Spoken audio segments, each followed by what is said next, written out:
संभाजीनगरमध्ये भारतीय जनता पार्टीच्या कार्यालयामध्ये महिलांचा राडा. तिकीट न मिळाल्याने महिलांना संताप अनावर. मी किती वर्ष शांत बसणार? 18 वर्ष झाले मला काम करून. त्यांना भेटायला त्यांना जर बोलवायचं असतं मग त्यांच्या बायकांना कार्यकर्त्यांना का तुम्ही आंदोलनावर 18 केसेस आहे माझ्यावर. 18 केसेस असल्यावर सुद्धा त्या बाईला तिकीट दिला आणि म्हणतात वरून नाव आलं. पक्षाला माहिती का ती बाई? मी आता शांत बसणार नाही.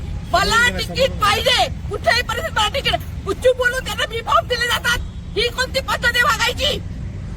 योग्य नाही. कुठल्या प्रभागात? मी दिव्या उल्हास मराठे. गेल्या 18 वर्षापासून मी भारतीय जनता पार्टीची पदाधिकारी आहे आणि हे त्यांनी ओपन मधून मी तिकीट होतं. एका छोट्या कार्यकर्ता, ती का मंत्र्याची बायको होती का याची बायको होती तसा विषय नाहीये. एकदम छोटा कार्यकर्त्याच्या बायकोला त्यांनी आणून उभं केलं माझ्यासमोर आणि बी फॉर्म दिला गेला. ही योग्य पद्धत नाही. ही पद्धत नाहीये. मी आता शांत बसणार नाही. कोणता प्रभाग आहे ताई? माझा 20 क्रमांक आहे. प्रभाग क्रमांक 20. कुठला एरिया तो? मी इथे सावे साहेबांना बोलायला आले.